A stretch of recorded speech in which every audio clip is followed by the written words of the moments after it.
Hello दोस्तों, राधे राधे। स्वागत है आपका हमारे चैनल में। आज मैं आपको सुनाने जा रही हूँ एक कथा, भीष्म प्रतिज्ञा, त्याग या मजबूरी। दोस्तों, आपने महाभारत का नाम तो सुना होगा, पर क्या आप जानते हैं इस महान युद्ध की नींव में एक ऐसी अधूरी प्रेम कहानी और एक ऐसे भयानक त्याग का रहस्य छिपा है जिसने एक राजकुमार को हमेशा हमेशा के लिए पितामह बना दिया। हम बात कर रहे हैं देवव्रत की, जो बाद में कहलाए गंगा पुत्र भीष्म। सोचिए, एक ऐसा योद्धा जिसके पास अपनी मृत्यु को भी वश में करने का वरदान था। एक ऐसा पुत्र जिसकी प्रतिज्ञा ने 3 पीढ़ियों का भाग्य बदल दिया। क्या थी वह मजबूरी, क्या था वह भयानक त्याग जिसके लिए उन्होंने राजगद्दी, प्रेम और यहाँ तक कि विवाह के सुख को भी ठोकर मार दी। इस कहानी में चमत्कार है, ज्ञान है और एक पिता पुत्र के टूट प्रेम की ऐसी गाथा जिसे जानकर आप हैरान रह जाएंगे। अगर आप जानना चाहते हैं कि गंगा पुत्र भीष्म ने क्यों ली थी वह भीष्म प्रतिज्ञा, तो इस वीडियो को एक पल के लिए भी स्किप मत कीजिएगा। दोस्तों, यह कहानी शुरू होती है हस्तिनापुर के प्रतापी राजा शांतनु से। राजा शांतनु एक बार गंगा नदी के किनारे शिकार पर गए थे।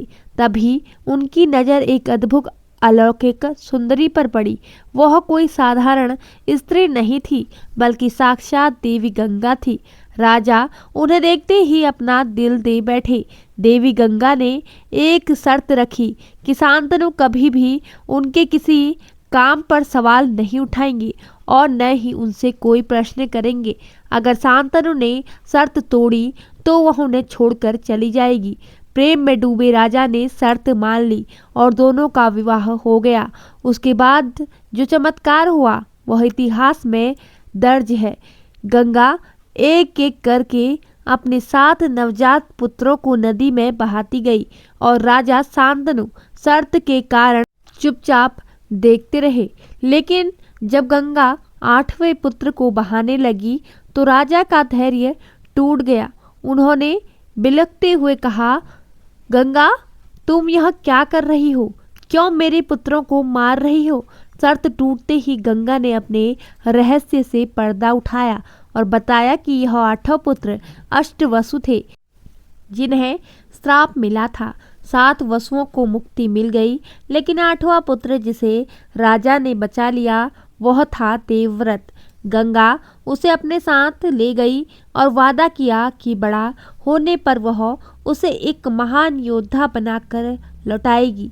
राजा शांतनु अपने पुत्र वियोग में दुखी थे, पर एक दिन उन्हें उनका अद्भुत पुत्र देवव्रत वापस मिला।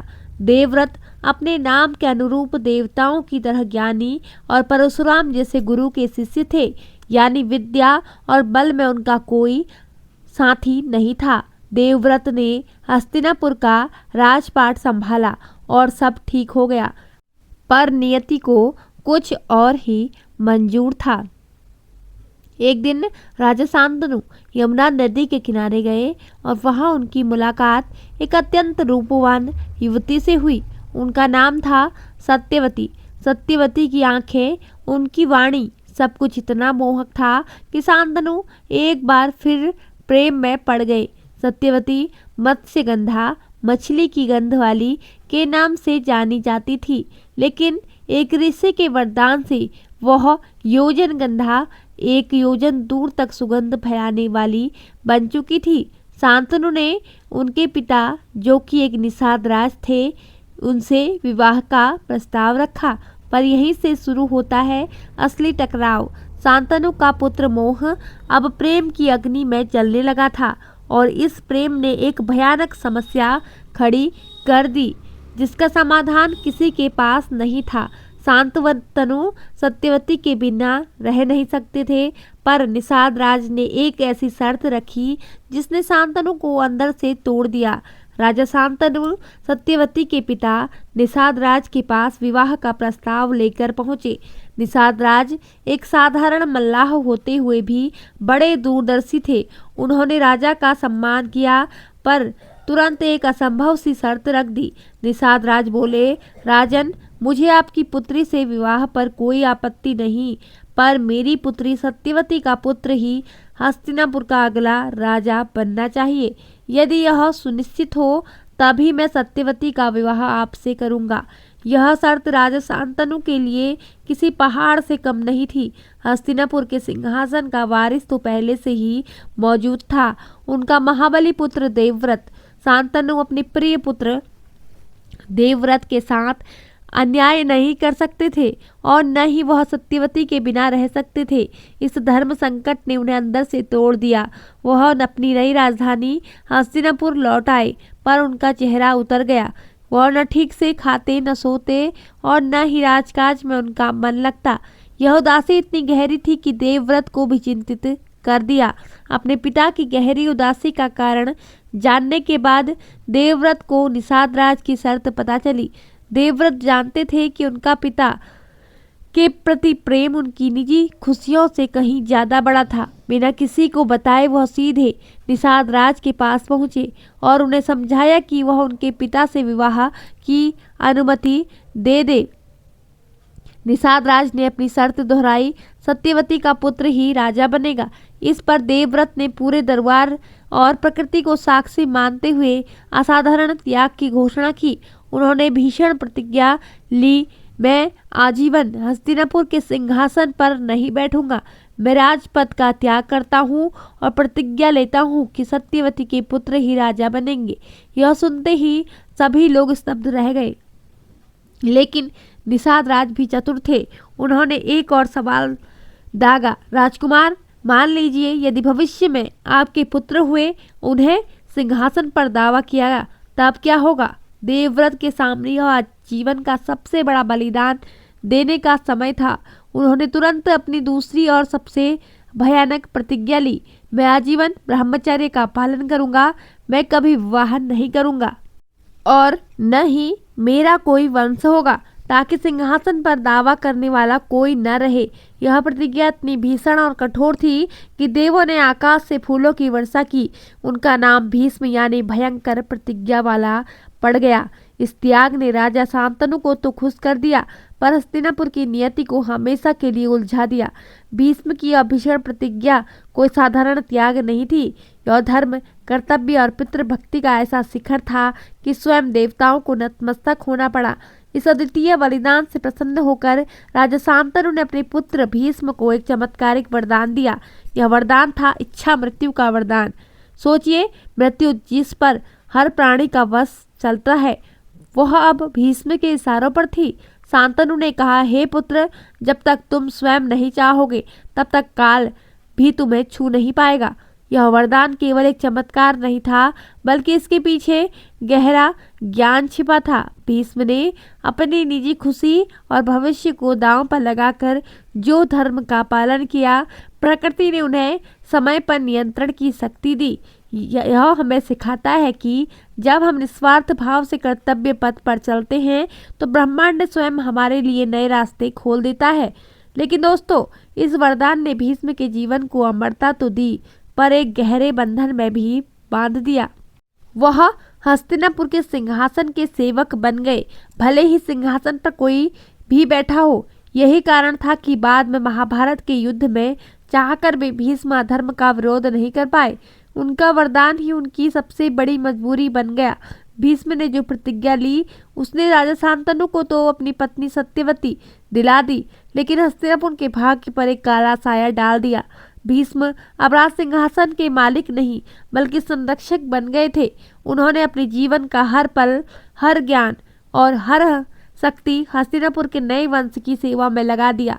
पर नियति का चक्र देखिए, भीष्म के इस त्याग के कारण ही सिंहासन पर बैठने वाले सभी राजा अल्पायु का अयोग्य सिद्ध हुए।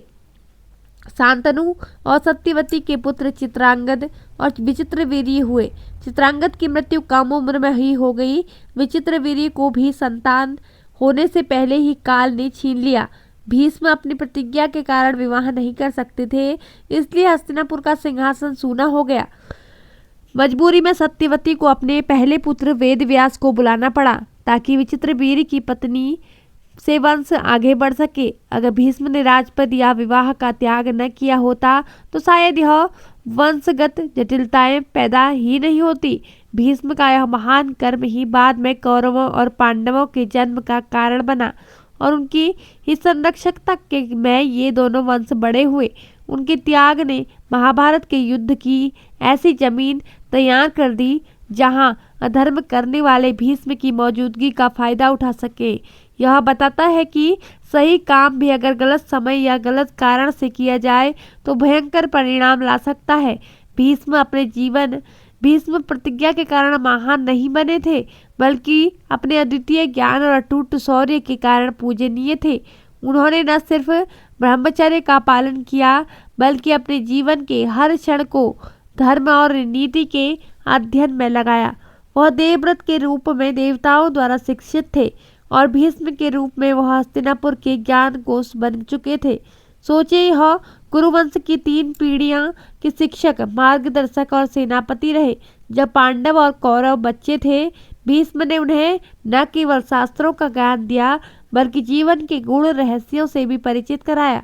उनका शौर्य ऐसा था कि उन्हें अजेय माना जाता था। इच्छा मृत्यु का वरदान होने के कारण कोई भी उन्हें हरा नहीं सकता था।